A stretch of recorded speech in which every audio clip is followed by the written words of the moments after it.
So, hello and welcome to Level Up Your Talents Abroad, a series of inspiring interviews of expats. I'm Guslandi here, and so we are going to explore the behind the scene because too often we see the end results on social media, but we're missing out on the process and what it really takes to get there. Through their story, we will uncover what talents they have developed and nurture, and also what does it really take to level up their talents abroad.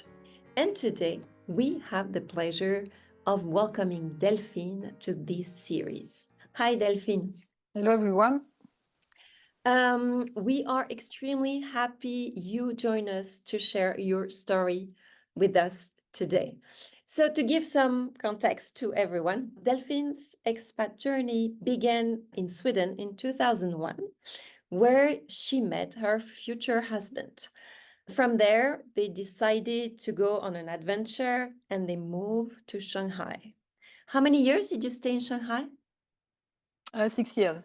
6 years. Okay. From 2004 to 2009. Yeah. After that, you decided to go back to France and you started your family in France. How many years in France? Like 10 years? A bit less, like 7. Yeah, roughly 7. 7 years in France. And all of a sudden, another opportunity came up to move abroad again. And you decided to take off to Berlin. But this time as a family of 5. So first, thank you, Delphine, for sharing with us your story and explore the behind the scene of what it really takes to level up your talents abroad. So the first question, Delphine, I would like to ask you is because when we go abroad by ourselves, like in Sweden or Shanghai, with no kids, it's quite easy. We just take our suitcase and then we go. But for you move to Berlin, you were in France for many years, like 7, 9 years. So you're already in the routine, you settle, and to find the energy to say, I'm going to leave my friends, my job, everything, like, let's go on an adventure. It really takes a lot. I have some of my friends, I tell them, oh, you could go. And they say, no, but it's just too much to move a family, to really literally change life. And for the kids, having such a disruptive experience for them is just too much. So I really wonder, what was the thinking process? How do you get the courage to say, okay, let's go and leave everything behind and go on an adventure? This is what you mentioned originally. I mean, so the things that we, my husband and I, we always wanted to actually, when we went back to France to after our experience in Asia, we always had in mind actually that we would do it again probably with our kids to show them how it will be like. And when it arrived after 9 years actually in France, we thought that, yeah, maybe this is the time and this is the opportunity. Berlin is actually not that far as well. I mean, probably we would not have moved to Asia again. Is it easier or harder to move to Berlin compared to Shanghai? I mean, also you would think that it would be probably more difficult to move to Asia because it's so different. It was way easier, as I recall, to move to Asia and to China and to Shanghai in comparison than moving to Berlin, actually. Moving to Shanghai was quite easy because, first of all, we were younger. I mean, I was like 27. You take your backpack, you try to go there, you see if it works, and if it doesn't, then you come back. So it's fairly simple. When you move with your family, you need to be sure that you have a lot of administrative things, first of all, to take care of, and then you want to make sure that things are going well. And also, if you need to move back, I mean, obviously with the kid, it's not so much possible and not so easy.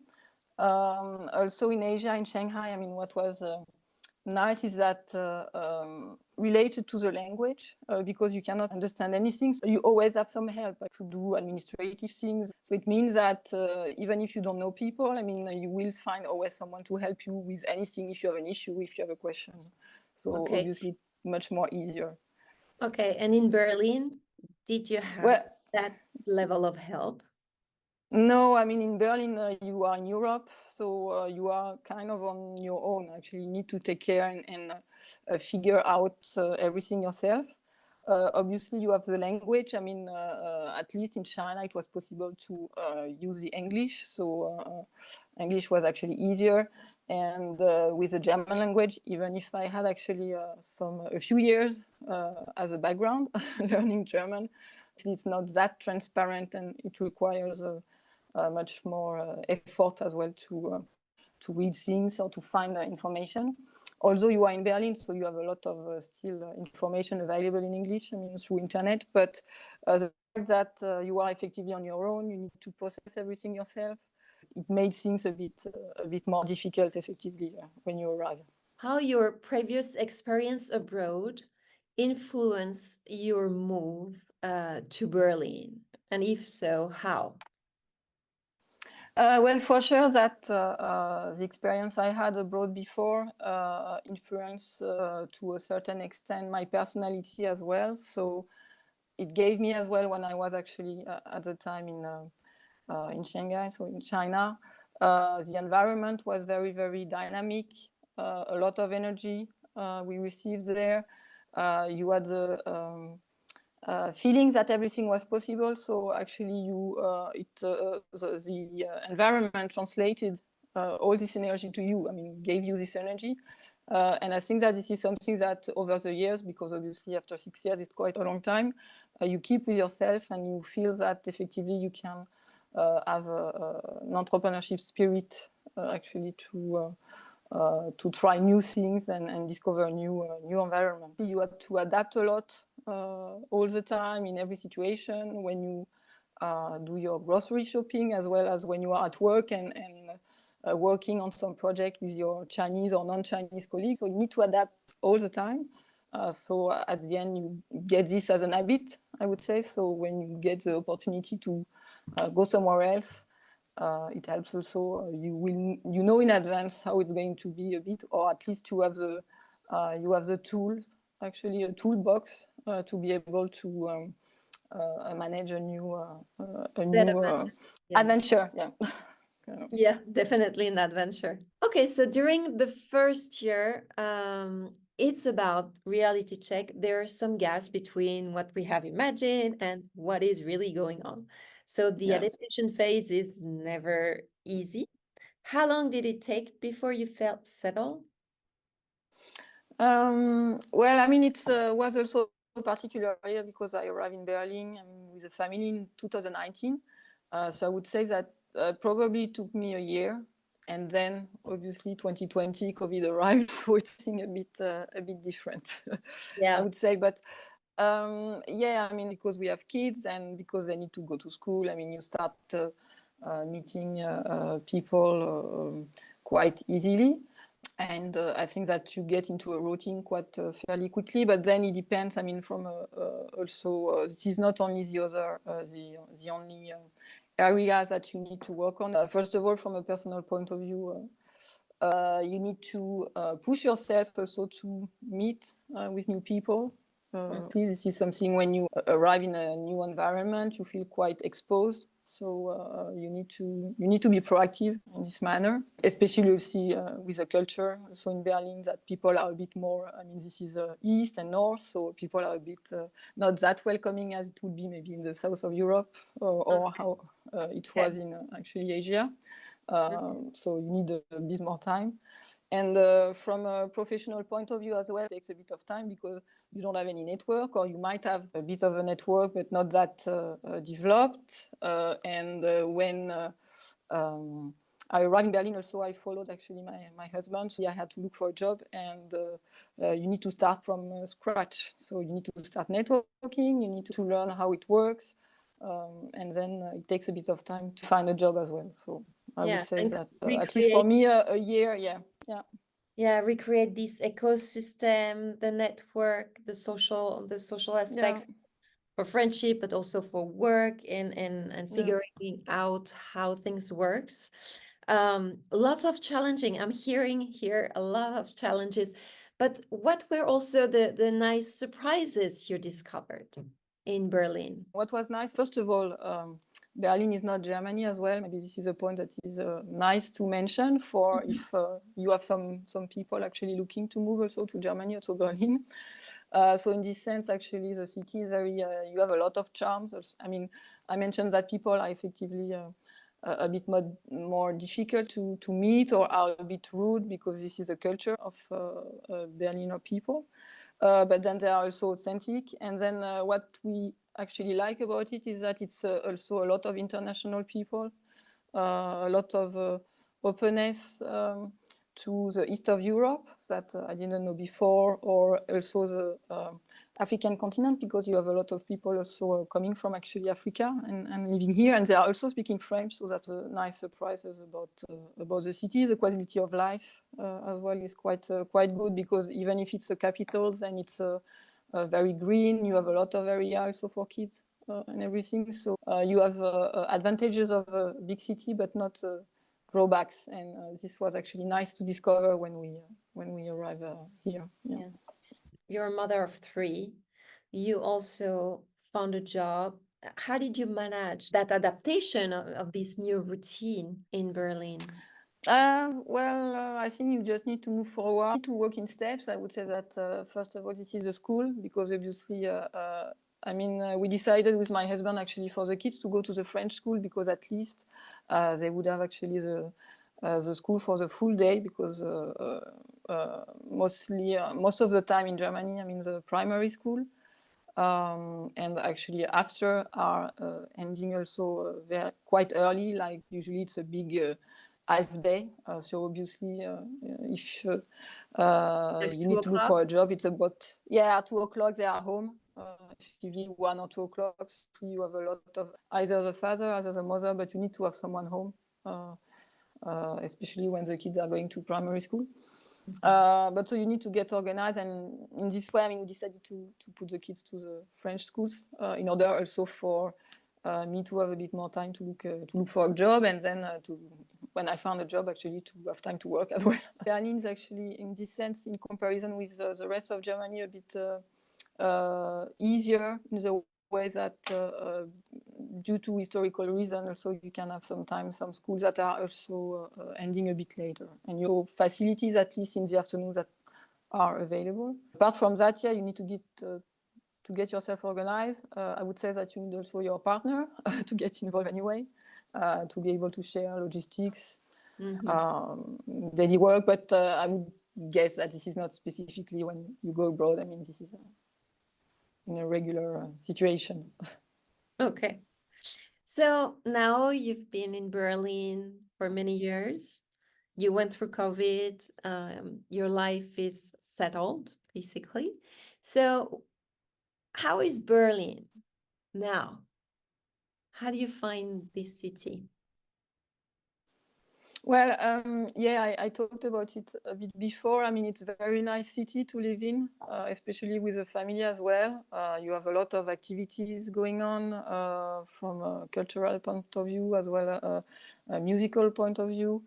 This is the first time in my life where I see so many cello, actually, people with cello. Interesting. In the area and around, so that's quite nice and a good feeling.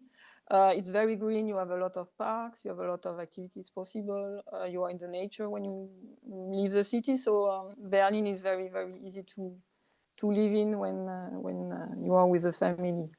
Okay. I have one question about the work. You are obviously working in a multicultural environment. Is there anything you would like to share about the working life in Berlin? In your team, in your company, how is it? Well, actually, it reflects probably a bit the style of the city. I mean, I'm working in a very small company. I mean, we are 10 people, but half of the team is actually non-German, so it's quite international. I have a colleague coming. Is it common?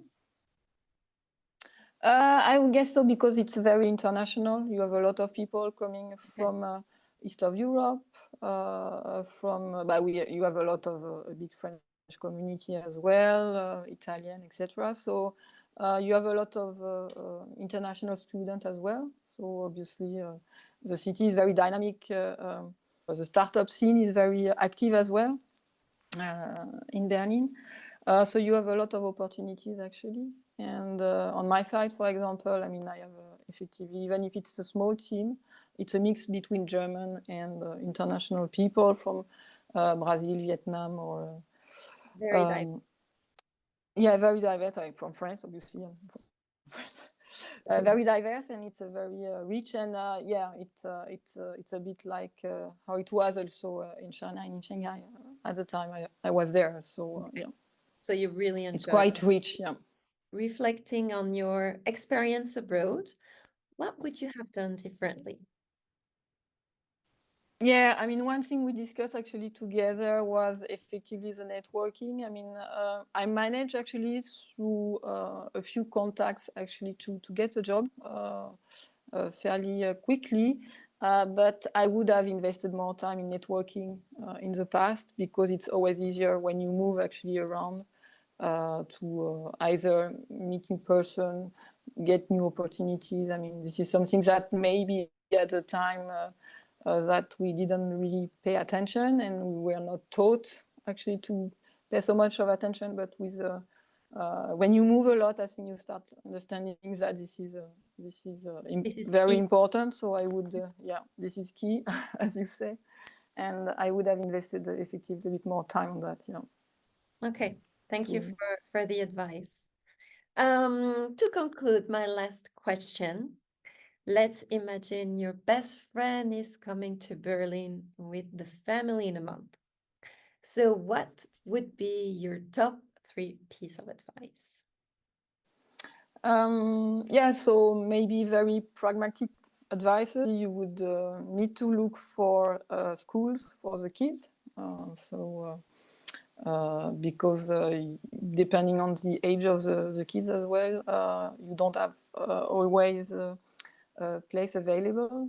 For example, for my youngest one, she was like almost 3 when we arrived, and we had to take care of that like 6 months in advance to make sure that she had a place in a kindergarten, as they call it, before, so the primary school. And then also obviously where you want to live, because it's also so Berlin is a big city, but a lot of people are coming, and so you have a lot of tension in regards to finding a place to live actually, and it's increasing also. It has increased actually over the years. So yes, this is something sometimes that is actually quite a bit stressful, I would say, if someone is actually planning to come. And then obviously I would advise to start checking German courses, German language, depending on the level, obviously, because it's going to be needed at least on a daily basis. Yeah, I mean, maybe not to find a job, but at least, I mean, it's always nicer anyway if you start speaking a few words of German. And actually people in Germany, they like that a lot. I mean, they are opening usually a bit when they see that you start making an effort, especially as they know that German is also a difficult language. Yeah. Okay, so they really appreciate when we... Yeah, exactly. Yeah. Okay. I don't know exactly how it is in France, if actually French people appreciate when someone is making the effort, but German people, this is effectively something that is true. Yeah, in Shanghai, I remember they do love when we speak few words of Chinese, even though it's just few words, simple, but they really appreciate. So definitely language. It's definitely, it reduces the barrier. It's Exactly. the first step to know the other people. Yeah, you said it right. It reduces the barrier totally. So that's it. Thank you so much, Delphine, for your time and for sharing with us My pleasure. your insights about Berlin. Thanks a lot, Anne. Yeah, vielen Thank you Dank, I so would much. say. Thank you so much. So to our listeners, thank you so much for tuning in. And we hope that Delphine's story was inspiring and that you find value in what she shared today. Don't hesitate to register to the live Q&A and also join us on our LinkedIn page, Women by Neoma Alumni. And if you would like also to participate to this series and share with us your story, because I'm sure your story is amazing, send us an email. We would love to have you here. I see you in another video. Bye.